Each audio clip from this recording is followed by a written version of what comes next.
Welcome to my channel. Subscribe, listen and enjoy my stories every day. The evening air was brisk, carrying a hint of winter as Emma and I strolled down the dimly lit street. We had just left Le Petit Chateau, a quaint yet upscale restaurant where we celebrated my 35th birthday. The night was supposed to be perfect, a celebration of another year, another milestone, with soft jazz serenading us in the background, our favorite Merlot painting our lips a deeper shade of red, and conversations that drifted from our future dreams to playful banter about the new art exhibit downtown. Emma laughed at something I said, her eyes twinkling under the street lamps. "You know, I still can't believe you're so worked up about that abstract art," she teased, gently bumping her shoulder against mine. I smirked, feeling the lightness of the wine. "It's not art if it looks like something Margarita could have painted," I joked, referring to our daughter's recent set of finger paintings that were proudly displayed on our refrigerator. As we laughed, the sense of a perfect evening continued to envelop us, wrapping me in a warmth that contrasted sharply with the cool night. But as we turned onto a quieter, more secluded street leading to our home, a prickling sensation crept up my spine. It was subtle at first, like the distant echo of footsteps that aren't quite in rhythm with your own. "Did you hear that?" I whispered to Emma, slowing my steps. "It's probably just a cat," she murmured, but her hand tightened around mine, her casual demeanor slipping for a moment. But the sound didn't fade, instead, it grew closer, more deliberate. Before I could process it further, a shadow detached itself from the darkness of an alleyway. A young man, no more than 20, his features twisted into something desperate, something wild. "Emma!" His voice cracked as he called out to my wife, his eyes locked onto hers with a frightening intensity. I moved instinctively, positioning myself between them, but the cold touch of metal pressed against my back halted me. My breath caught in my throat as his words sliced through the night. "If he's gone, will you come back to me?" Emma's face drained of color, her lips parting in shock. "James, Who is he?" I managed to choke out, the words heavy with a mixture of fear and rising anger. "He was a student of mine," she stammered, her voice barely a whisper. "I'm so sorry, Mark. I thought it was over." The revelation stung, more painful than the blade that could easily end my life with a simple, heartless thrust. My mind reeled, the pieces of the puzzle snapping together, the late nights, the guarded phone calls, the distance that had crept into our marriage like an uninvited guest. James's eyes were frenzied, his hold on the knife unsteady. "Tell him, Emma. Tell him how you promised." "Enough." I interrupted, my voice steely. Fear had given way to a cold resolve. If my life was the stage for this tragic play, then I would control the final act. Using the shock of my voice, I elbowed him sharply in the ribs, causing him to stagger back. The knife clattered to the ground. I didn't hesitate. Grabbing Emma's hand, I pulled her away, running as fast as our legs could carry us until we reached the safety of our home. Inside, with the doors locked and the reality of betrayal settling like ice around my heart, I made a decision. I would break free from this deceit, shatter the facade of our marriage just as she had shattered my trust. "I want a divorce, Emma," I said, my voice void of the warmth it once held for her. She sobbed, pleaded, but the image of James, the pain of her betrayal, was all I could see. As I walked away, leaving her cries behind me, a plan began to form. I would not only leave, I would ensure our paths never crossed again. The pain she caused would be returned, leaving her to grapple with the ruins of the life she chose when she stepped away from our vows. The night had promised a celebration, but instead, it heralded the end of my old life and the cold beginning of a new one, built on the ruins of betrayal. The morning light filtered through the blinds, casting long shadows across the living room where last night's revelations still hung thick in the air. Emma had left early, probably to avoid facing me, leaving the house eerily silent except for the faint ticking of the wall clock. As I sat at the kitchen table, my mind raced with the logistics of the divorce and the deeper revenge that simmered within me. My phone buzzed, slicing through the silence, a message from Emma. "Mark, please can we talk about this? I'm so sorry." Ignoring her plea, I dialed my lawyer's number. The line clicked after a few rings. "Anderson Law, how may I assist you?" "Hi, Sarah, it's Mark Jensen. I need to see Mr. Anderson today. It's urgent." There was a pause. "Of course, Mr. Jensen. He has a slot at 11 a.m. Does that work?" "Yes, I'll be there." I hung up, my resolve hardening. This was the first step, legally untangling our lives. The next steps of my plan began to take shape, involving more than just the courts. After a terse meeting with my lawyer, detailing the infidelity in my decision, I stepped out into the bustling city. My next destination was less conventional, a private investigator's office tucked away in a nondescript building off 3rd Avenue. I needed evidence, undeniable proof of Emma's betrayal to leverage everything in the divorce and beyond.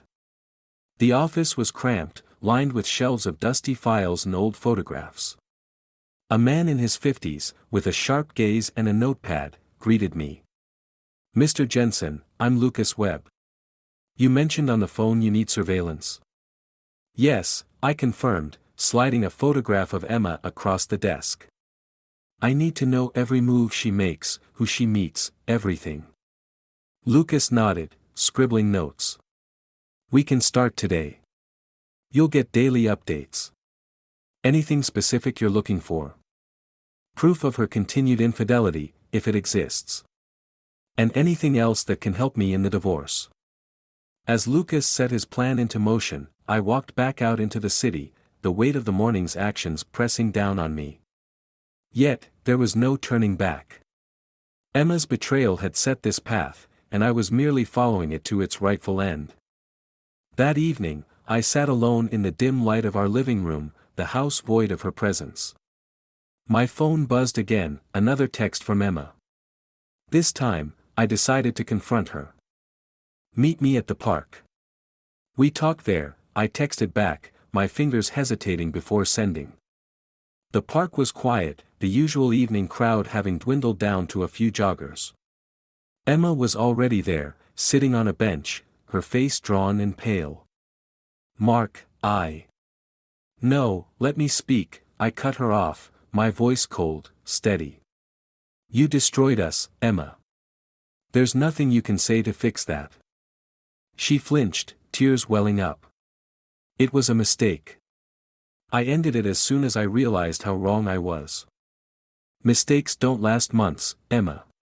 You made a choice," I said sharply.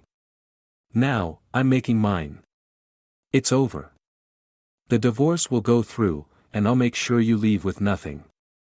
Her face crumpled, a mixture of sorrow and fear. "Please, Mark, think about Margarita. What will this do to her?" "Margarita will understand one day that actions have consequences," I replied, feeling the sting of my words, knowing they mirrored the pain she had inflicted. As I walked away, leaving her sobbing on the bench, the final piece of my plan solidified. Emma would not only lose the marriage but everything she held dear. My revenge was set in motion, as cold and calculated as the betrayal that had seeded it. The next steps would ensure she paid in full, a payment extracted in solitude and regret.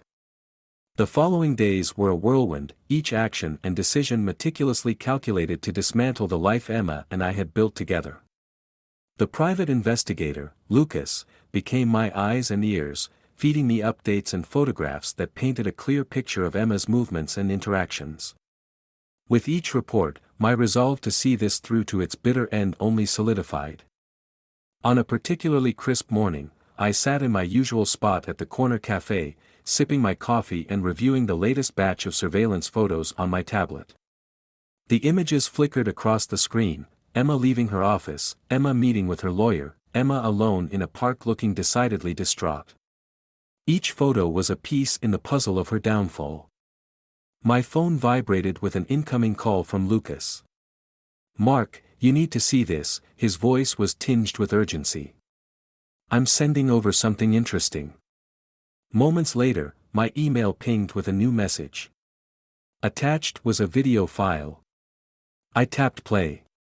The footage was grainy, taken from a distance, but unmistakably it showed Emma entering what looked like a cheap motel, followed shortly by a man I recognized instantly, James, the student she had cheated with.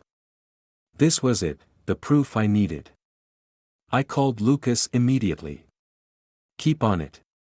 Let me know their next move." "Will do," he replied, and the call ended with a click that echoed my cold determination. Armed with this new evidence, I met with my lawyer that afternoon. Mr. Anderson, a stern-faced man with a penchant for detail, reviewed the files with a critical eye. "This could certainly help your case," he commented, adjusting his glasses as he peered at the images. "It shows a continued pattern of deceit." "I want this included in our filings," I said firmly. "I want the court to see exactly what kind of person she is." "Understood," he nodded. "I'll prepare the necessary documents. We'll push for a favorable settlement." The days passed, and the court date loomed closer. Yet, amidst the legal preparations, I couldn't shake a growing unease. My plan was unfolding as intended, but the emotional toll was greater than I anticipated. Each step towards retribution left a hollow victory in its wake. A week later, I stood outside the courtroom, ready to face Emma. She arrived looking pale and worn, her eyes darting nervously around until they landed on me. There was a moment, fleeting and charged, where her gaze held a mixture of fear, regret, and something that looked painfully like love. The proceedings were a blur, with lawyers articulating the betrayals and counterarguments, the air thick with legal jargon and the unspoken emotions of a marriage unraveling. When it was over, the judge ruled overwhelmingly in my favor. Emma was granted minimal assets, and I was awarded full custody of Margarita. As we exited the courtroom, Emma approached me, her steps hesitant. "Mark, please, can we just talk for a moment?" I paused, considering her for a long silent moment, then nodded stiffly. We moved to a quiet corner of the hallway, away from the prying eyes of the courthouse crowd. "I never wanted it to end like this," she whispered, her voice breaking. "You made your choices, Emma," I replied coldly. "You decided our fate the moment you betrayed our family. Mark, I am so sorry. I know sorry doesn't fix this, but I am. Truly," she pleaded, tears streaming down her face. I looked at her, the woman I had once loved, now a stranger shaped by betrayal. "It's too late for sorry, Emma. You should have thought about that before." Turning away, I left her there, a figure diminished by her choices, engulfed in the consequences of her actions. As I walked away, the finality of it all settled in my bones. The battle was won, but the echoes of the war would linger, a reminder of the cost of vengeance. The dust had barely settled from the courtroom battle when I found myself driving through the somber evening streets, the glow of the dashboard lights painting an eerie reflection on the windshield. The air was tense, filled with the weight of the final verdict and the harsh reality of Emma's loss. But the victory tasted bitter, the sweetness marred by the shards of a broken family.